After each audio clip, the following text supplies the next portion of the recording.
नमस्कार मित्रों, स्वागत है आपका डिकोड एग्ज़ाम में।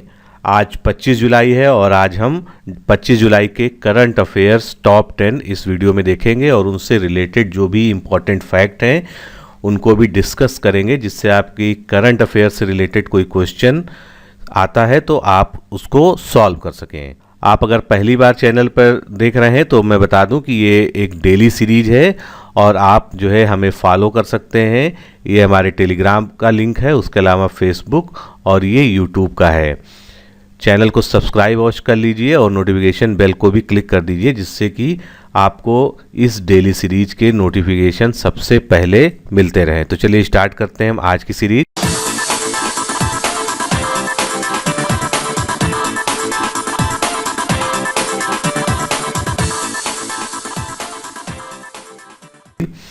पहला क्वेश्चन देखते हैं। फेडरेशन कप बास्केटबॉल 2020 का आयोजन भारत के किस शहर में किया जाएगा? तो ये फेडरेशन कप बास्केटबॉल 2020 का आयोजन भावनगर में किया जाएगा। भावनगर कहाँ पर है? गुजरात में है।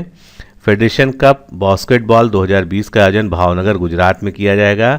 पांडुचेरी बास्केटबॉल एसोसिएशन द्वारा ये आयोजित होगा, यानी स्थान जो है भावनगर होगा और पांडुचेरी बास्केटबॉल एसोसिएशन जो है इसका आयोजक होगा। बास्केटबॉल में कुल 5 खिलाड़ी होते हैं। हाल ही में किसे आईसीसी की वित्तीय और वाणिज्यिक मामलों की समिति का प्रमुख बनाया गया है? तो एहसान मनी को आईसीसी की वित्तीय और वाणिज्यिक मामलों की समिति का प्रमुख बनाया गया है। एहसान मनी कौन है? ये पाकिस्तान क्रिकेट बोर्ड के चेयरमैन हैं। आईसीसी का मुख्यालय दुबई में है, जो कि यूएई में आता है, और इसके चेयरमैन वर्तमान कौन है? शशांक मनोहर। आगे देखते हैं। भारत के सबसे शक्तिशाली रेल डीजल इंजन, जो कि 4500 हार्स पावर और 12000 हार्स पावर के हैं, इसका निर्माण रेलवे के किस कारखाने में किया गया है? तो ये सबसे शक्तिशाली रेल डीजल इंजनों का निर्माण जो है मधेपुरा कारखाने में किया गया है। मधेपुरा कहाँ पर है? ये बिहार में है। भारत के सबसे शक्तिशाली rail diesel engine 4500 horsepower और 12000 हार्स पावर की क्षमता युक्त का निर्माण मधेपुरा बिहार रेल इंजन कारखाने में किया गया है। Next question. लुप्त प्राय क्षेत्रीय भाषाओं के संवर्धन के लिए अध्ययन केंद्र किस राज्य में बनेगा? तो जो लुप्त हो रही क्षेत्रीय भाषाएं हैं उनके संवर्धन और अध्ययन के लिए केंद्र जो है बिहार में स्थापित किया जा रहा है।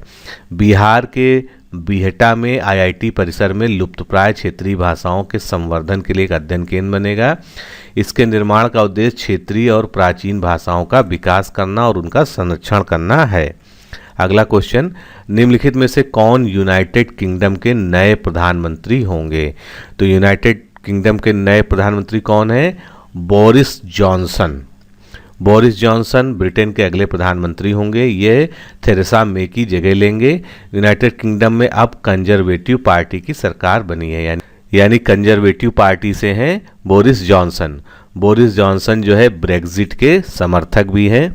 मोहन बागान रत्न 2019 निम्नलिखित में से किसे प्रदान किया जाएगा?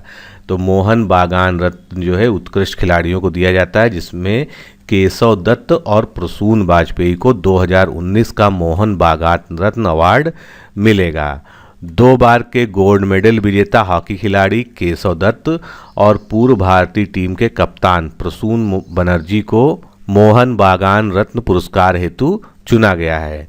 मोहन बागान रत्न पुरस्कार मोहन बागान डे, जो कि 29 जुलाई को मनाया जाता है, के उपलक्ष्य में हर साल प्रतिभाशाली और आउटस्टैंडिंग खिलाड़ियों को दिया जाता है। मोहन बागान क्या है? मोहन बागान जो है भारत का एक प्रसिद्ध और पुराना फुटबॉल क्लब है। इसके द्वारा दिए जाने वाले पुरस्कार कौन से हैं?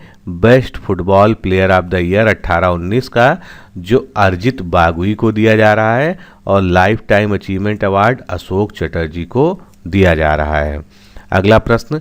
हाथों द्वारा खेतों में कीटनाशकों के छिड़काव को खत्म करने तथा कृषि क्षेत्र में फसल के स्वास्थ्य को पहचानने हेतु आईआईटी मद्रास के द्वारा बनाए गए टूल का नाम क्या है? तो जो हाथों से जो है कीटनाशकों यानी पेस्टिसाइड्स का छिड़काव किया जाता था, उसको ख़त्म करने के लिए ड्रोन की तरह का एक हेलीकॉप्टर जैसा यंत्र बनाया है आईआईटी मद्रास ने, जिसको नाम दिया गया है स्मार्ट एग्री क्राफ्टर। ये आप इसको फोटो में देख सकते हैं, कुछ इस प्रकार का है। स्मार्ट एग्रीकॉप्टर को हेलीकॉप्टर की तर्ज पर आईआईटी मद्रास द्वारा बनाया गया है। अब इसके द्वारा फसलों पर छिड़काव हो सकेगा। यह स्मार्ट एग्रीकॉप्टर किसानों तथा फसलों के दोनों के ही जीवन स्तर को सुधार ला सकेगा, क्योंकि हाथों द्वारा कीटनाशकों के छिड़काव से कभी कभी किसान स्वयं भी बीमार पड़ जाता था। यह टूल हाथों यानी मैनुअली की गई स्प्रे से 10 गुना तेज 100% पूर्ण करने की क्षमता के साथ कार्य करेगा तथा इस टूल की लागत हाथों द्वारा स्प्रे करने वाली मशीन के जितनी ही होगी। अगला प्रश्न, हाल ही में बीसीसीआई द्वारा इंडियन क्रिकेटर्स एसोसिएशन का निर्माण किस समिति की सिफारिश के आधार पर किया गया है? तो बीसीसीआई द्वारा इंडियन क्रिकेटर्स एसोसिएशन बनाया गया है, जो कि लोधा समिति की सिफारिशों के आधार पर निर्माण हुआ है। इंडियन क्रिकेटर्स एसोसिएशन का हिस्सा सिर्फ पूर्व क्रिकेटर खिलाड़ी ही होंगे और इंडियन क्रिकेटर्स एसोसिएशन यानी आईसीए का निर्माण एक नॉन प्रॉफिट कंपनी के रूप में पूर्व क्रिकेटर खिलाड़ियों को संरक्षण देने व उनके कल्याण हेतु किया गया है। लोधा समिति की सिफारिश पर इसे बीसीसीआई द्वारा बनाया गया है। ध्यान रहे कि इसे federation of international cricket association यानी फीका ने मान्यता नहीं दी है। पूर्व पुरुष और महिला खिलाड़ी जिसने कम से कम एक इंटरनेशनल मैच खेला हो वो इस इंडियन क्रिकेट एसोसिएशन का हिस्सा होंगे। हाल ही में कौन सी भारतीय कंपनी इंडियन ऑयल कॉरपोरेशन को पछाड़ते हुए ग्लोबल 500 की सूची में स्थान बनाने वाली शीर्ष भारतीय कंपनी बन गई है? तो भारत में जो है ग्लोबल 500 सूची में सबसे टॉप पर जो कौन सी कंपनी है? Reliance industries limited. दुनिया भर की कंपनियों की फॉर्चून ग्लोबल 500 लिस्ट में रिलायंस इंडस्ट्रीज 106वें स्थान पर है। ये भारत की शीर्ष कंपनी है जिसने इसमें स्थान बनाया है। इसने आईओसी यानी इंडियन ऑयल कॉर्पोरेशन को पीछे छोड़ा है, जो कि 117वें पायदान पर है। पिछले वर्ष जो है या पिछली रिपोर्ट कह लीजिए तो उसमें जो है आईओसी शीर्ष पर थी। फॉर्चून 500 सूची पहले स्थान पर कौन है इसमें?